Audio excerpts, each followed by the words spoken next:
జ్వరం వచ్చిందా పారాసిటమాల్ వేసాయి. తలనొప్పిగా ఉందా పారాసిటమాల్ వేసుకో. కీళ్ళ నొప్పుల పారాసిటమాల్ ఉందిగా. ఒంట్లో కాస్త నలుతగా ఉంది పారాసిటమాల్ ఇవ్వు.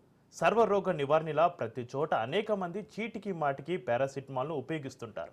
కొందరైతే ఇంత చిన్న దానికి డాక్టర్ల ప్రిస్క్రిప్షన్ ఎందుకు అని నేరుగా మెడికల్ షాప్కు వెళ్ళి పారాసిటమాల్ మందులు తెచ్చుకొని వేసుకుంటారు.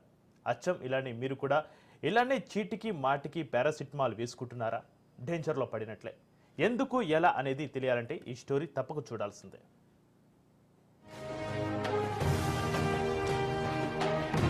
చీటికి మాటికి డాక్టర్ల సలహా లేకుండా పారాసిటమాల్ వాడడం మంచిది కాదట.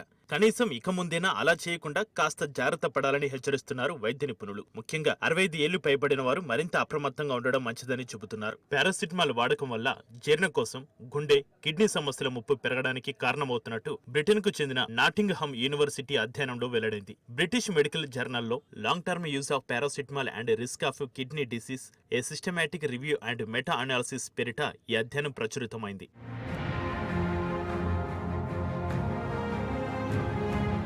పారాసిటమాల్ వాడకం ఈ రోజుల్లో కామన్ అయిపోయింది. తలనొప్పి, జ్వరం లేదా తేలికపాటి నొప్పి కోసం అందరూ తరచుగా వైద్యుల సలహా లేకుండా దీనిని తీసుకుంటున్నారు. పారాసిటమాల్ శరీర నొప్పులకు, జ్వరాన్ని తగ్గించే ఔషధం. శరీరంలో నొప్పి, జ్వరం కలిగించే మెదడులోని రసాయనాల ప్రభావాన్ని తగ్గిస్తోంది. ఇది సాధారణంగా తేలికపాటి నుంచి మితమైన నొప్పి, జ్వరం, మైగ్రేన్, ఆర్థరైటిస్ వంటి వ్యాధులతో బాధపడుతున్న వారికి చికిత్సగా పారాసిటమాల్ ను వైద్యులు సూచిస్తూ ఉంటారు. అయితే దీన్ని మితంగా తీసుకోవాలని వారు సూచిస్తూ ఉంటారు. ఈ ఔషధాన్ని ఎక్కువ మోతాదులో తీసుకోవడం లేదా చాలా కాలం పాటు తీసుకోవడం వల్ల శరీరంలోని అనేక ముఖ్యమైన అవయవాలు దెబ్బతినే ప్రమాదం ఉంది.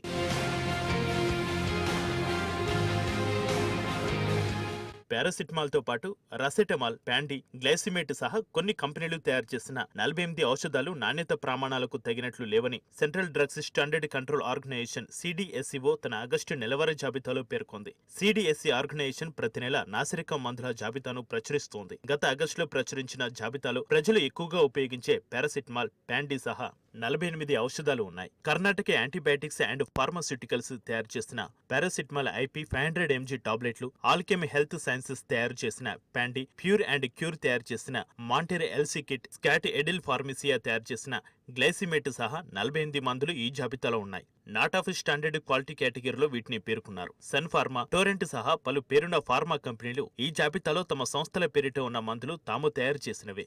అయితే అవన్నీ తమ సంస్థల పేరుతో మార్కెట్లో ఉన్న నకిలీ మందులు అని చెబుతున్నాయి.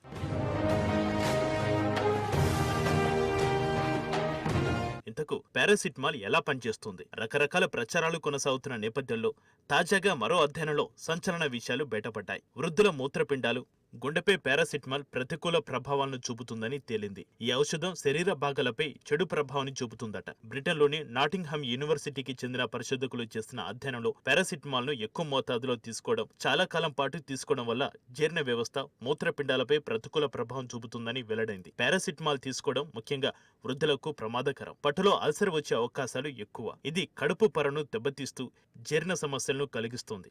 అంతేకాకుండా మూత్రపిండాలపై కూడా ప్రభావితం చేస్తుంది. సాధారణంగా మూత్రపిండాలు శరీరం నుండి విష పదార్థాలను తొలగించడంలో సహాయపడతాయి. అయితే పారాసిటమాల్ ఎక్కువగా వాడితే మూత్రపిండాలపై ఒత్తిడి పెరుగుతోంది. వృద్ధులలో కిడ్నీ పనితీరు ఇప్పటికే బలహీనంగా ఉంటుంది. కాబట్టి పారాసిటమాల్ తీసుకోవడం వల్ల మరింత క్షీణించే అవకాశం ఉంది.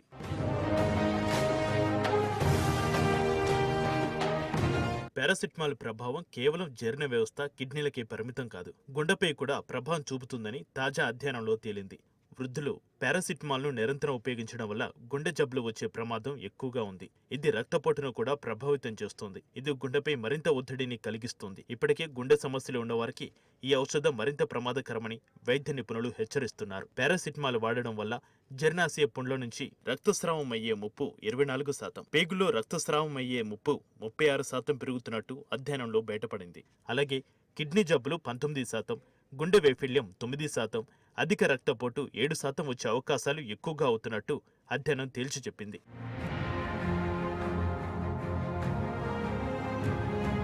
మందుల సైడ్ ఎఫెక్ట్లు సరే, మరి ప్రమాణాలు లేకపోవడం అంటే ఏంటి? ఏ కారణాల వల్ల ఔషధాలను నాన్ స్టాండర్డ్ క్వాలిటీగా ప్రకటించవచ్చు అనే విషయాలను క్లుప్తంగా పరిశీలిద్దాం. ఇక మందులపై ప్రకటించిన బరువు కంటే తక్కువ ఉండడం, భౌతిక రూపం, టాబ్లెట్లలో కలిపిన పదార్థాలు వంటివి పరిగణలోకి తీసుకుని వాటి ప్రమాణాలను నిర్ధారణ చేస్తారు. రూపం, తయారీలో వాడిన పదార్థాలు, మాత్రలు వేసుకున్న తర్వాత శరీరంలోకి ఎలా కలిసిపోతుంది లాంటి అంశాల ఆధారంగా వాటిని ప్రమాణాలు లేనివిగా గుర్తించారు. ఇలాంటి మందులను తయారు చేసిన కంపెనీలపై నాన్ స్టాండర్డ్ క్వాలిటీ కింద డ్రగ్స్ అండ్ కాస్మెటిక్స్ చట్టం 2008 ప్రకారం ప్రాసిక్యూట్ చేయవచ్చు. ఈ చట్టం ప్రకారం నేరం రుజువైతే 10 ఏళ్ల జైలు శిక్ష నుంచి యావజ్జీవ కారాగార శిక్ష వరకు విధించవచ్చు. ఈ శిక్షలకు అదనంగా కనీసం 10 లక్షలు లేదా నాన్ స్టాండర్డ్ క్వాలిటీ డ్రగ్స్ విలువకు 3 రెట్ల మొత్తం జరిమానా విధించవచ్చు. ఇందులో ఏది ఎక్కువ మొత్తం అయితే అంత జరిమానా విధిస్తారు.